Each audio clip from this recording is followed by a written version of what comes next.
전교 꼴찌 서울대 가다 고리들 지음. 챕터 2 자투리 시간을 황금처럼. EBS 라디오의 대한민국 성공시대 진행자 오종철 씨가 명로 진 씨에게 물었다. 어떻게 하면 책을 많이 볼 수 있죠? 지하철을 많이 타야죠. 라디오를 듣던 나는 크게 웃으며 공감했다. 지하철로 성심학원을 다닐 때는 이상하게 집중이 아주 잘 되었던 경험을 했기 때문이다. 낙성대에서 사당까지, 다시 서울역까지. 지하철은 나의 최고의 공부방이었다. 적당히 흔들리며 소란한 곳에서 공부에 집중하는 훈련은 매우 중요하다. 이동시간은 절대 놓칠 수 없는 황금시간이기 때문이다. 특히 아침의 이동시간은 더 중요하다. 지하철은 흔들림이 적고 적당히 시끄러워서 버스보다 집중이 더 잘 되는 최고의 독서실이다. 서서 중심을 잡으며 뭔가 공부할 때가 의자에 앉아서 책을 보는 것보다 효과는 더 좋다. 앉으면 졸리기 때문이며 서서 중심을 잡는 동안에 두뇌가 더 활성화되기 때문이다. 손의 움직임이 두뇌에는 가장 유리한데 신체적 움직임이나 연교시 체육 시간이 공부에 좋은 이유는 두뇌에 늘어난 혈류량이 새로운 기억을 연결하고 옮길 시냅스의 생성과 활성화를 돕고 기억을 저장할 공간을 넓히기 때문이다. 간단히 말해서 몸을 쓰면 머리가 더 좋아진다. TV의 성공 프로에도 나온 성공한 프랑스 유학파 요리사에게 리포터가 물었다. 왜 매일 운동을 따로 하시죠? 그래야 혀가 맛을 잘 봅니다. 운동은 두뇌뿐 아니라 혀의 감각도 예민하게 한다. 주변의 서울대 출신들에게 물어보아도 거의 모두가 지하철이나 버스의 틈새 시간을 황금처럼 소중히 했다. 공부를 하는 사람이라면 자신의 체질이든 성격이든 상관없이 밤이든 낮이든 그 어느 곳에서든 주변의 상황에 관계없이 자신만의 일에 집중할 수 있는 군중 속의 고독을 만들어야 한다. 성심학원을 다니던 1년간 나는 지하철을 오가며 불규칙 동사를 모두 외우고 작은 영어 사전을 다 외우려고 덤벼들었다. 그때 생긴 습관으로 요즘도 언제나 지하철에서는 영어 사전을 본다. 지금은 그때보다 좀 더 두껍고 글씨가 작은 사전을 보면서 영어 어원에 대해 연구를 한다. 많은 사람들이 타는 출근 시간에도 사전은 한 손에 들고 볼 수 있기 때문에 지하철 공부용으로는 최고다. 요즘에는 스마트폰으로 공부하면 될 것이지만 콩나물 시루 같은 공간에서 사전을 들고 보다가 턱과 이마나 또는 한 손으로 얇은 종이를 넘기거나 가능할 때는 색깔펜으로 체크하는 맛이 전자사전에는 없을 것이다. 체질에 따라 공부법도 다르다. 학생의 성격과 체질에 따라 공부법은 다르다. 그래서 공부 스타일을 차별화하여 지도해야 한다. 가장 간단하게는 일조량이 많은 딸이 태어나면 양적인 체질이 된다는 보고서가 있다.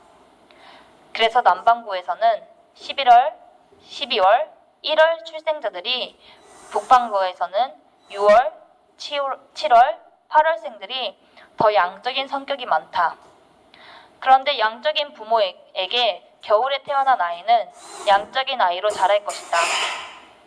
유전적 영향까지 고려하면 정말 구분이 어렵다. 우선 양적인지 음적인지를 스스로 생각하여 이 책에서 구분한 각자의 태어난 달에 의한 구분과 사상체질별 구분을 둘 다 참고하길 바란다.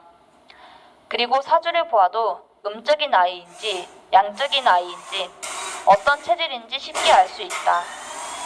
난 대학 축제 기간에 미래생을 대상으로 특별한 아르바이트를 했다.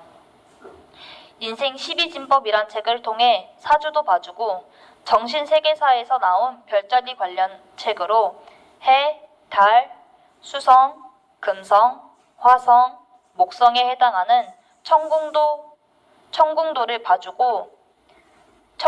봐주고 나서 자신에게 알맞은 호를 만들어주는 일이었다. 그 과정에서 사주에서 나오는 성격과 서양 별자리 천궁도에서 말하는 성격이 일치하는 것을 약 20명을 비교 분석하며 경험했다. 체질이나 성격을 파악하는 데는 동양적 분석과 서양적 분석이 매우 비슷하다. 한의사들은 사주만 듣고서도 체질별로 보약을 지을 수 있다. 한방에서는 기본적으로 사주학을 공부하여 체질 구분을 하기 때문이다. 크게 보면 양적인 체질은 복습을 더 잘해야 하며 음적인 체질은 예습에 더 치중해야 한다는 것이 차이다. 양적인 체질의 경우 양적인 체질은 자신감 과잉으로 배운 것을 모두 안다고 착각하는 경우가 많다. 그래서 복습을 소홀히 하게 되며 예상보다 시험 점수가 안 나온다. 그래서 양적인 아이들은 매우 철저한 복습, 혼동되는 부분을 노트로 다시 정리하려는 노력이 필요하다. 이 아이들은 자신이 정말 알고 있는지 반문하는 습관이 필요하다. 이들의 특징은 오답 노트 만들기를 귀찮아한다는 것이다. 하지만 그렇다 하더라도 최소한 틀린 문제를 다시 풀어보고 확인하는 것은 꼭 필요하다. 양적인 아이를 둔 부모는 아이에게 늘 동기부여와 칭찬을 아끼지 말아야 한다. 아이가 성적이 올랐다고 용돈을 주면 들떠서 이내 다음 성적은 더 낮아질 것이다. 공부보다는 그 돈을 어떻게 쓸지에 관심이 확 쏠리게 되기 때문이다. 그래서 양적인 아이를 둔 부모는 진심 어린 칭찬만 듬뿍 주어도 원하는 결과를 충분히 얻을 수 있다. 양적인 아이들은 친구와 성적을 비교한다고 해도 공부 의지를 갖지 못한다. 그래서 부모가 다른 친구와 비교하여 충고를 한다면 오히려 자존감에 상처를 주게 되어 역효과가 난다. 양적인 아이들은 충고가 통하지 않는다. 이들의 성적은 오직 긍정적인 믿음의 칭찬을 먹고 자란다. 부모의 말과는 정반대로 행동하는 청개구리가 되어버린 중딩, 고딩들은 어릴 적에는 되게 양적이고 긍정적인 아이였을 것이다. 그러다 어떤 실수를 했는데 너무 심한 충고를 들었고 그 이후 칭찬이 없는 악순환이 계속되어서 공부 의지가 반항 의지로 변해버린 것이다. 그래서 양적인 아이들에게는 실수를 했다 해도 넌 원래 잘하는 놈이야. 조금 더 너 스스로의 계획을 세워봐. 넌 특별한 재능이 있어. 난 널 믿는다. 이런 식의 칭찬이 훨씬 효과적이다. 음적인 체질의 경우 음적인 체질은 예습이 부족하면 수업 시간에 자신감을 잃어서 집중이 어렵다. 5분 전에 나온 모르는 말이 뭔지 생각하다가 다음 수업 내용을 모두 놓친다. 그러므로 예습이 기억과 성적에 더 도움이 된다. 선행학습은 음적인 아이에게는 좋지만 양적인 아이에게는 오히려 독이 된다. 음적인 아이의 복습은 공부 리듬이 끊기지 않는 수업 직후의 복습과 잠들기 전에 요점 리마인드를 하는 것이 좋다. 음적인 아이를 둔 부모는 아이와 함께 구체적인 장래 계획을 세우거나 성적이 오르면 물질적인 보상을 해주는 것이 매우 효과적인 것을 기억하라. 이 아이들은 타고난 질투심이 있어서 자연스럽게 늘 친구들과 성적을 비교한다. 그래서 오히려 한 문제의 실수로 리듬을 잃고 전체 시험을 망치는 경우도 있다. 그래서 음적인 체질은 미리미리 예습하고 바로 복습하는 것이 여러 실수도 예방하고 자존감도 키울 수 있다. 체질을 떠나 모두 길러야 하는 습관. 마지막으로 양적인 아이든 음적인 아이든 모두 길러야 하는 습관이 하나 있다. 그것은 학교 공부를 쉴 때는 아무 책이나 보는 습관이다. 이 습관이 언어 영역의 문제 이해와 영어 독해의 잠재력을 키우기 때문이다. 성적을 많이 올리고 싶다면 책과 함께 휴식하는 버릇을 반드시 길러야 한다. 영어로 힘든 머리를 국어로 달래고 수학으로 힘든 머리는 책으로 달랠 수 있다면 100% 명문대 간다. 명문대 가려면 간서위락이라는 이덕무의 모토는 자기 것으로 만들 필요가 있다.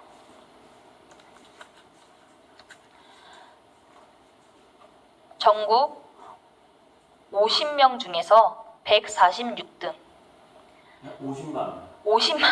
50만 명 중에서 146등. 내게는 광주 어떤 인문고의 전교석차가 669등이었던 최악의 시절도 있었다. 결국 학교를 스스로 그만둔 후 자취를 하며 15개월을 정말 독하게 집중하여 공부했다. 눈만 뜨면 항상 뭔가를 공부했다. 눈과 손이 다른 일을 할 때는 귀로 듣는 공부를 했다. 좋아하던 가요나 방송은 어쩌다 받는 선물처럼 반갑게 들었을 뿐 언제나 영어 회화를 들었다.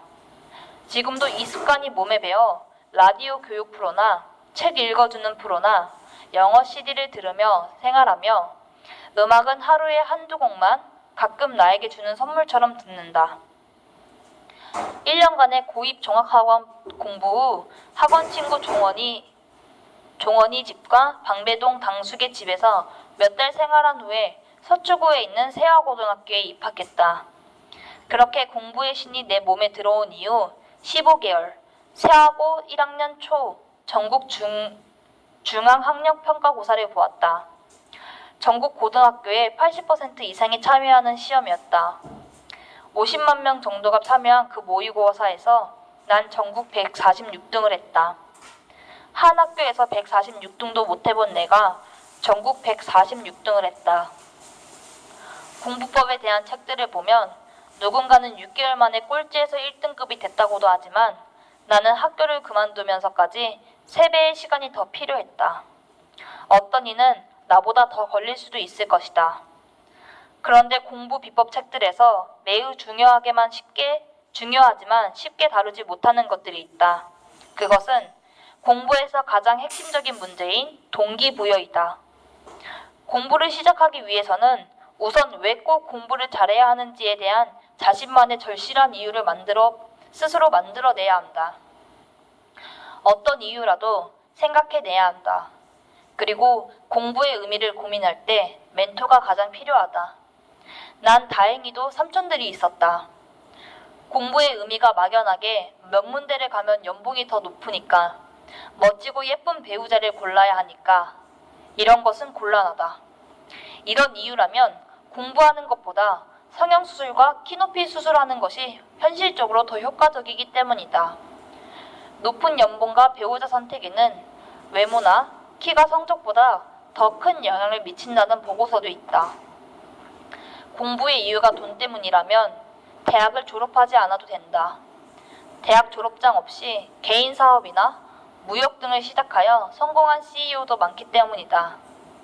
그럼 왜 공부를 해야 할까? 또 이왕 하는 거 더 즐기면서 잘할 수는 없을까? 이런 의문에 대한 답은 다음 챕터들에서 많이 다룰 것이다. 끝났어요? 네. 자, 고생했어요.